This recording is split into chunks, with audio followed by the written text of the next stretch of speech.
여러분 안녕하십니까? 지금 시간이 이제 몇 시냐면 새벽 4시입니다. 4시.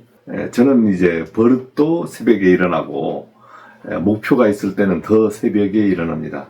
이제 기쁜 소식이 있어서 또 마음도 들떴어요. 왜냐하면 제가 이디라 TV를 하면서 여러분에게 어드바이스를 했습니다.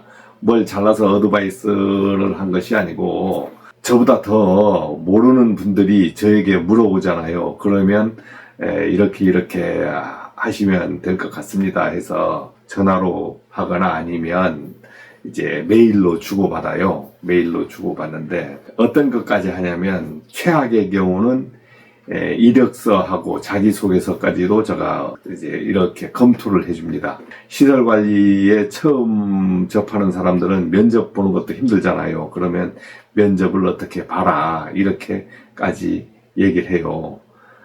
그렇게 해서 이제 도전합니다. 뭐 우리가 그 사전 오기 하잖아요. 뭐 4번 떨어지고 5번째 붙는다거나 아니면 포기 안 하면 이긴다 하는 그런 말을 해요. 이제 그거는 너무 추상적이라 언제까지 포기를 안 할 건지 참 그거는 사람이 견디기 힘든 것도 됩니다. 어저께는 이제 문자가 왔는데 선생님 합격했습니다 하는 거예요. 와, 퇴근 시간 우리 옆에 제가 딱 문자를 봤는데 너무너무 기분이 좋더라고요. 이제 자격증은 그분이 갖고 있는 자격증은 뭐 전기기사를 갖고 있는 건 아닙니다.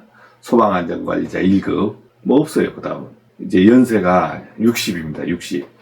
그 다음 시설관리 근무 경력이 있나? 제로예요. 제로. 어떤 공장에 생산직으로 오랫동안 근무를 하시고 퇴직을 한 겁니다. 그러니까 이제 시설관리 업무는 생소한 거죠. 30년 가까이 다닌 직장을 은퇴 후에 새로운 직장을 이제 얻는다는 게 그렇게 쉬운 건 아니잖아요.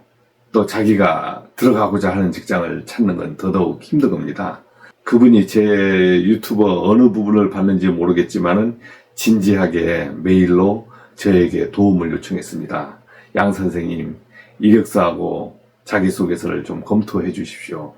여기 어떠한 곳에 들어가게 생겼는데 진짜 간절합니다 해서 보내왔어요. 그리고 그분이 그렇더라고. 그냥 제가 좀 손을 봤습니다 하는 거야. 손을 보지 말고 저한테 보냈으면은 이제 제가 손을 봐줄 건데 먼저 손을 봤답니다.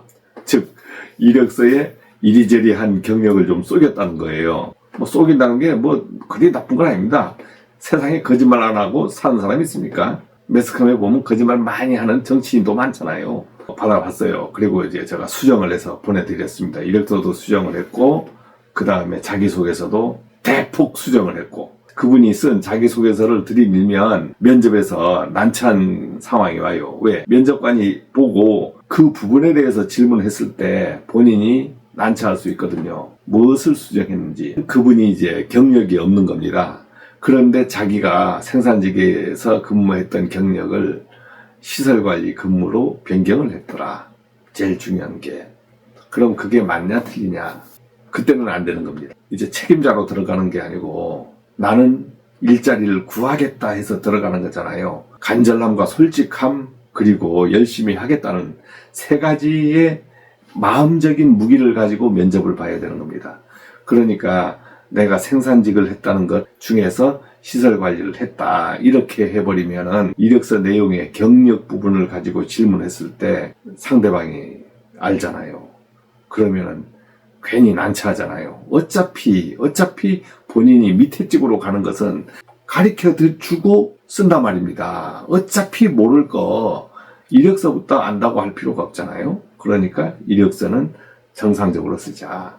할 수 있습니다. 막 시설관리 이런 것을 만질 수 있습니다. 이렇게 막 썼어요. 할 수 있다고 썼네요. 질문할 거 아니에요. 그러면은 또 난처하잖아요. 버벅거리잖아요. 그러면 바로 뽀록 나오는 겁니다. 여러분들 그 무경력자들이 이제 들어갈 때 마음에 할 수 있다라는 것을 강조하고 본인이 성실함만 강조해서 포괄적으로 이제 자기소개서 같은 거 쓰는 거예요. 저는 이러한 경험이 없지만 이러한 업무를 주면은 배워서 열심히 하겠습니다. 왜 그러냐면 저가 지금 어디에 이직을 한다 해도 36년 경력을 가졌어요. 그러면 갑자기 그 이직한 현장을 가서 하루아침에 가자마자 뭐 다다다닥 뭐 되는 게 아니잖아요. 가서 그 현장을 익혀야 되는 겁니다. 여러분들이 자동차 운전 다 하잖아요. 자가용 다 굴리잖아요. 그러나 새로운 차를 받으면 바로 운전됩니까? 운전은 되지. 그런데 그 기능 익히는 데는 본인도 오만 걸 다 뒤져보잖아요.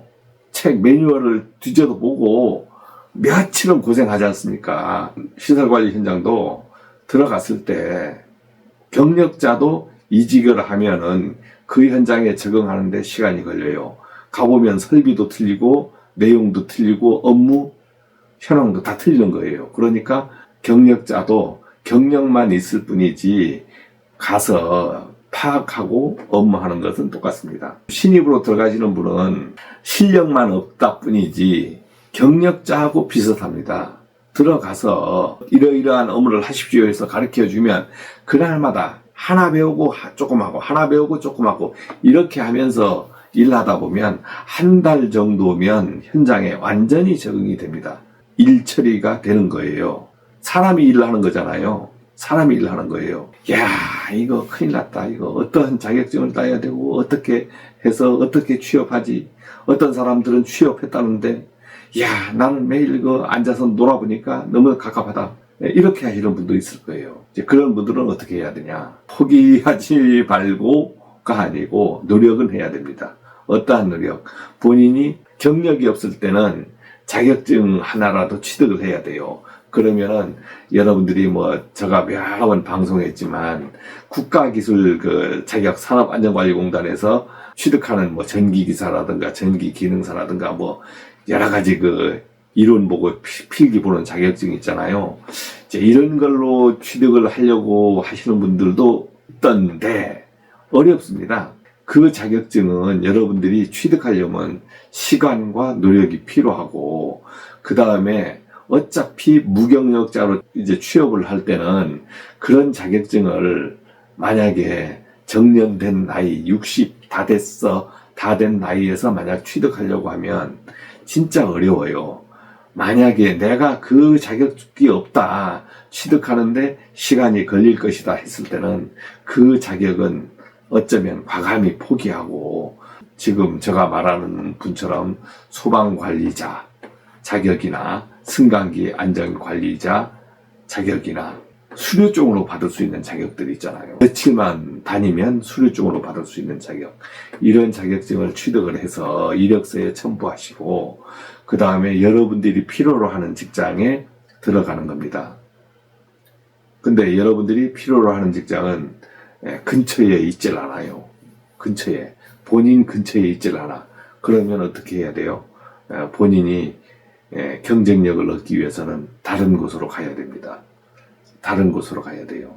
그러니까 자기 지역 제한을 풀고 멀리 가서 좀 고생하겠다.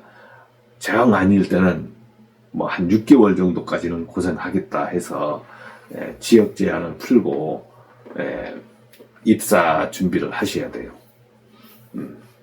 이제 제가 말하는 분도 지역 제한을 풀었습니다. 그래서 주말 부부가 되는 거지. 나이 들어서 주말 부부 되는 게 얼마나 좋습니까? 어차피 집에 있어도 퇴물이고 밖에 나가면 그래도 새로운 바람 맞으면서 좀 살면 어쩌면 힘도 더 날 것 같고 새로운 인생 살면 더 건강도 해지고 그럴 것 같지 않습니까? 이제 저는 이제 고생 끝에 낙이 온다고 20대 후반부터 제주도를 떠나서 지역 제한을 풀고 일을 배우기 위해서 배울 수 있는 현장이면 월급을 우선 생각지 아니하고 현장을 쫓아다녔어요. 다른 분보다는 많은 경험도 했고 조금 더 많이 배운 것 같습니다. 초보자로 갈 때 월급을 얼마 받습니까? 이렇게 질문도 할 수 있잖아요. 월급 많이 안 줍니다. 최저임금입니다. 최저임금. 뭐 270, 80 이렇게도 줄 수 있겠지만 최저임금으로 받을 수 있습니다. 본인이 경력 없이 근무하실 때는 그나마 경비직이나 주차직보다 시설관리직으로 근무하면 자기가 유동성 있게 현장에서 근무할 때 좀 자유스럽게 근무가 되잖아요. 왜 움직이는 범위를 딱 묶여 있지 않다. 움직이는 범위가 묶여 있지 않고 돌아다니면서 이제 근무할 수 있고, 그 다음에 여러 가지 업무를 배우니까 급여를 생각하시면 안 돼요. 근데 주는 대로 받는다 해도 우리나라는 법이 있어서 최저임금을 주고 본인이 또 연금이 있잖아요. 그렇게 하면은 만약에 60세 이상에서 근무하실 때는 왕년회라는 계급은 딱 떼버리고 가늘고 길게 근무할 곳을 찾아야 되겠죠. 자기 생각, 혹시 잘 모르시는 분들은 자기 생각으로 준비를 하지 마시고 주변에 어떻게 준비하고 있나, 그 다음에 어떻게 취업하고 있나, 이제 이런 것을 좀 많이 귀동량, 눈동량으로 좀 들어야 될 것 같습니다. 그렇게 하시면 본인 생각보다는 조금 수월하게 취업이 가능해요. 근데 취업을 하려고 하면 면접에 붙어야 되는 거잖아요. 그러니까 면접에 붙어야 되니까 면접에 붙으려고 하면은 어떻게 해야 되냐면 본인을 되돌아봐야 되겠죠. 이제 뭐 술, 담배를 좋아한다거나 하면은 아무리 본인이 의지가 강하고 해도 떨어질 확률이 큽니다. 꺼려야 하는 부분이 있잖아요. 면접에서 마이너스 받는 부분이라 말입니다. 그래서 그런 것은 조금 생각하시고, 그런 것은 조금 생각하셔서 본인들이 제2의 직장에 준비를 하시기 바랍니다. 자, 오늘 너무 기쁜 소식이 있어서 한번 잠깐 얘기를 해봤습니다. 고맙습니다.